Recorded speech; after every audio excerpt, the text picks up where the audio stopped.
wisdom teachers, gentle healers, and bold leaders of our global awakening. Welcome to the Joshua Jordan Experience. Listen to gather mystical insights for an extraordinary life.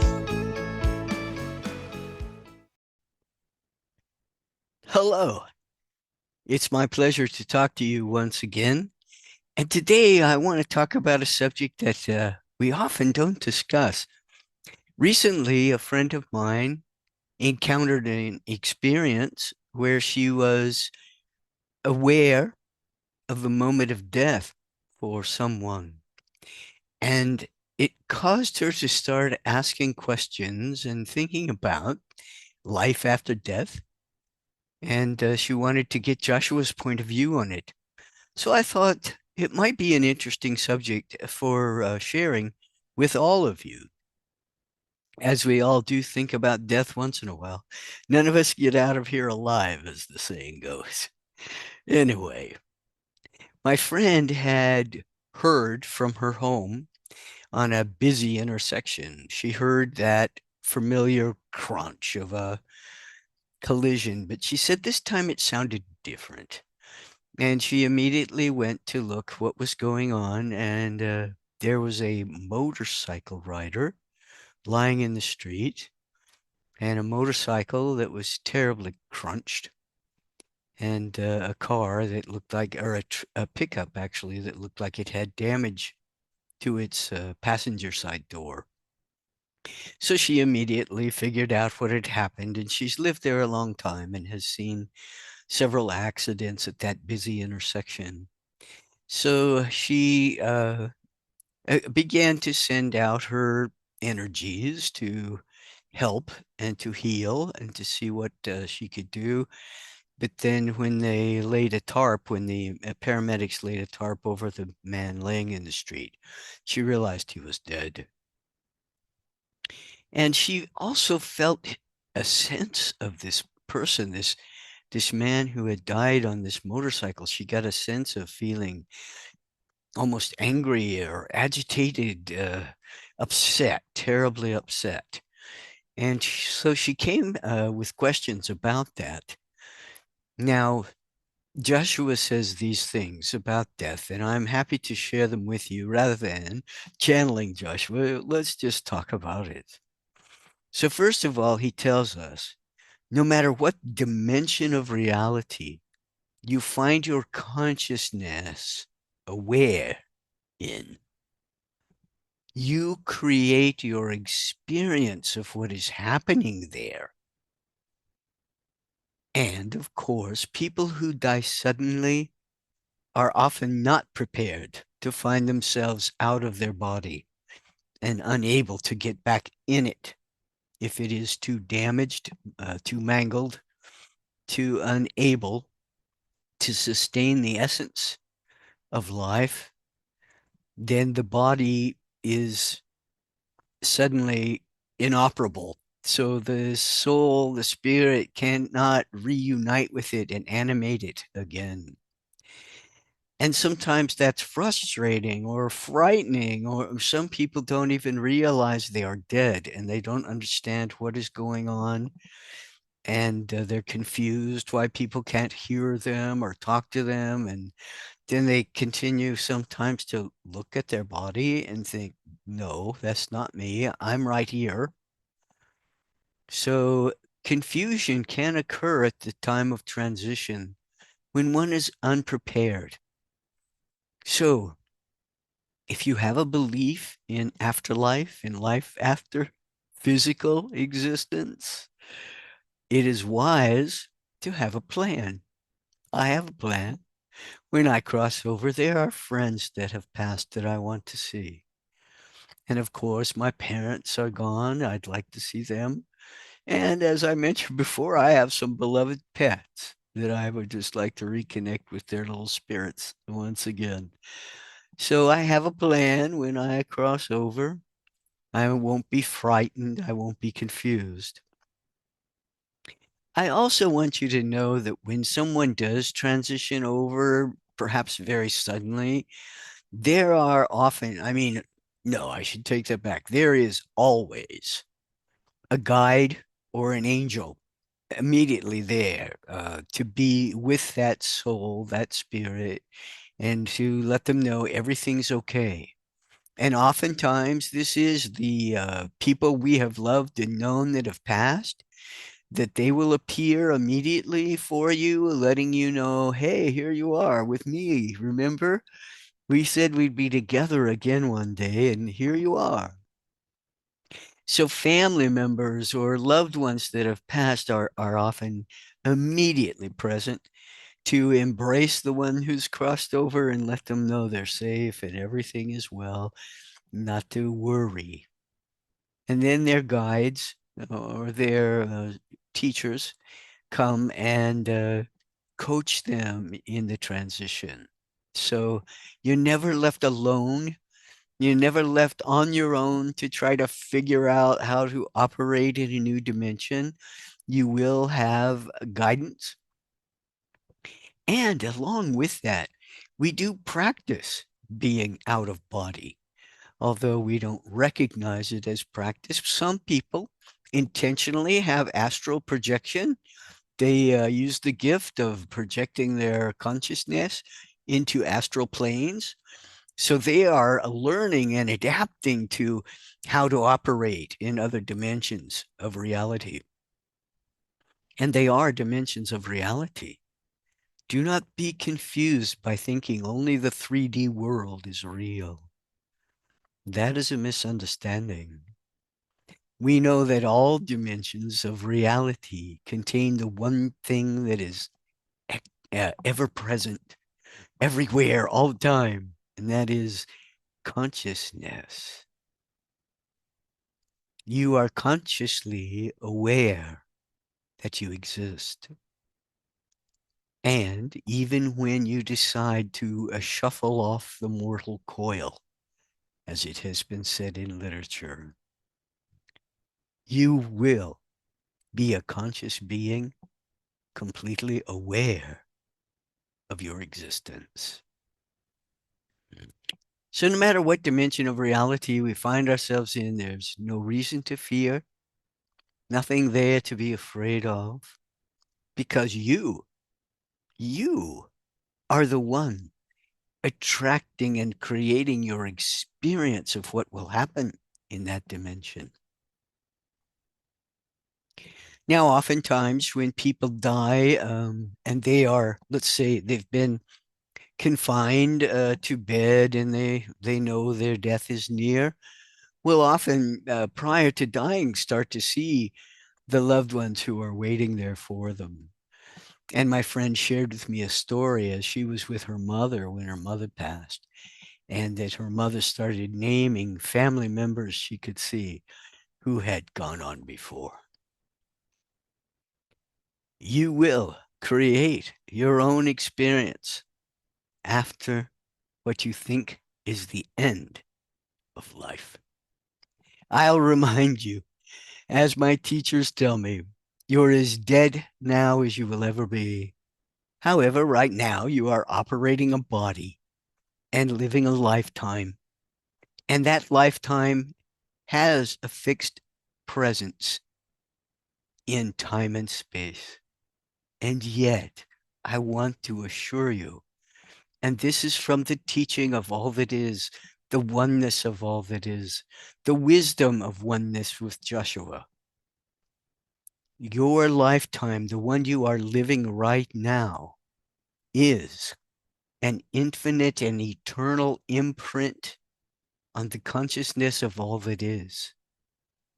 And even after what you think is your death, you can go on living this lifetime. Now, I know for some that is confusing. However, at some point, all of us release the lifetime. There's more to know. There's more to go. There's a lot more to experience. So at some point, each of us will release the lifetime. And yet, it is forever. And you may rejoin it and relive it as much as you wish. However, after a while, that becomes less of a challenge, and you're ready to move on to a new idea, a new dimension in which you may learn and grow and thrive. Some people will start designing and planning for a different lifetime. Now, I want to be clear about this as well. Your soul has multiple lifetimes that are all happening right now. And yet your spirit that is living this lifetime is also eternal. And through your soul, you are able to connect with all of the lifetimes it has right now. So you can be aware of a lifetime in ancient Greece or a lifetime in future where you live on the moon, whatever. All of these are available right now. The lessons and the learning from every lifetime the soul is having are available right now. However, your spirit that is animating this lifetime often wants to experience what it's like to live in other times and places with different faces. So you incarnate, shall we say, as one of your soul's other lifetimes. So to put this simply, this is the one and only completely unique lifetime of, say your name. Mine is Jordan, so this is the one and only unique and completely beautiful lifetime of Jordan. And yet, Jordan can consider having other lifetimes, but none of them, not one of them, is a past lifetime of Jordan or a future lifetime of Jordan. Jordan has one lifetime, the soul. And if you know your soul's name, say that. The soul has multiple lifetimes, and you are connected to all of them, learning all of the lessons that are happening now. Uh, I think you can see that Joshua came through without my formal invitation or my particular way of bringing him in. So that's the chorus. Jordan was speaking, and suddenly Joshua was speaking, and Joshua and Jordan were present together, sharing all that we know of oneness and multiple realities with you. I will go ahead now and formally bring Joshua through in my own special way to the best of my ability and let him talk to you today.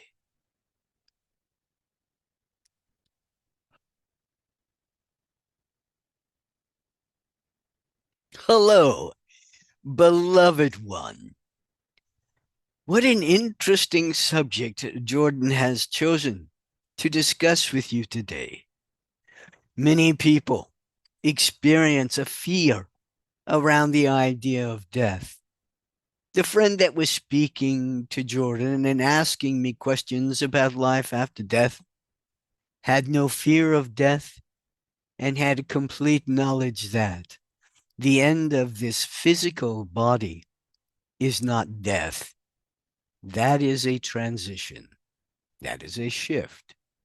It is not death. There is no death. Do you know, if you go back and look it up through the Greek, I believe is the root of this word death, and what it means, what it was meant to imply is complete separation from God, which cannot be done. There is no possible path for you to separate from all that is. Cannot be done. So death, as we understand it as human beings, is created for a purpose, for a reason. Every lifetime that you live has purpose in it. And when that purpose is complete, when there's not a challenge left for you to face in the lifetime, then it is time to move on. Some pass way before they have a chance to gain the wisdom of age, and others linger long time, long after they have lost the vitality and vigorousness of physical body, yet they linger. And there is purpose in it. You have designed during the course of your lifetime a number of times when you could leave.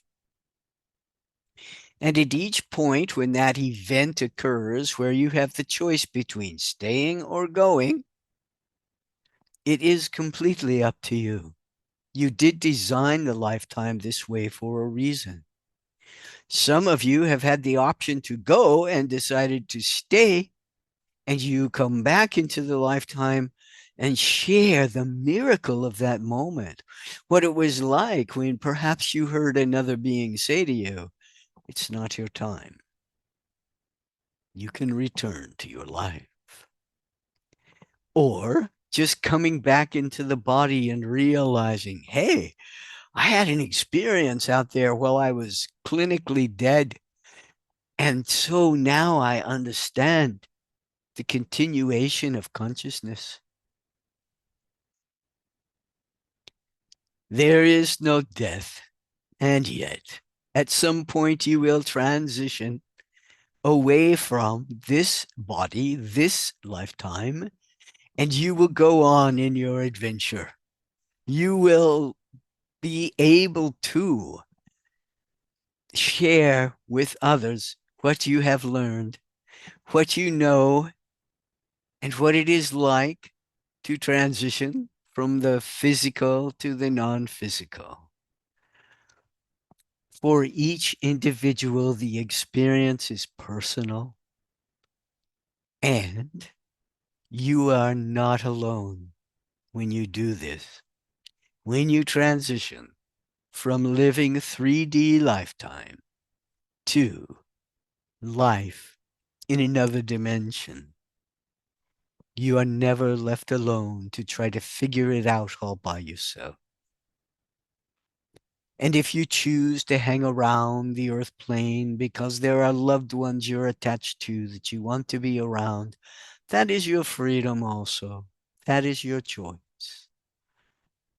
They will want to feel you near as they are missing you. So it is honorable to show up and be present when they think of you.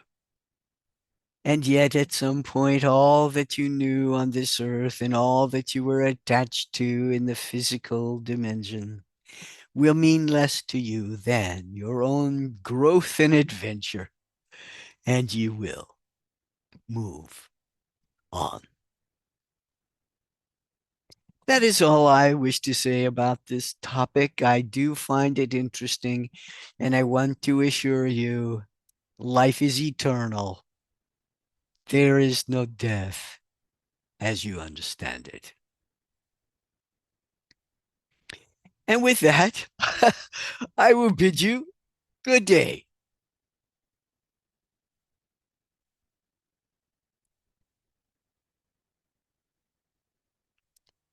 Well, I don't think there's any reason for me to summarize what Joshua said. It's stuff that he's been sharing with me since I first began to learn about oneness and the seventh major understanding. Hey, if you're enjoying our videos, I'd really like it if you would smash that like button. It means a lot to our channel. And also, I would be honored if you would subscribe. It is my joy always to share with you what I am learning on this adventure of a lifetime. Have a great day. Bye.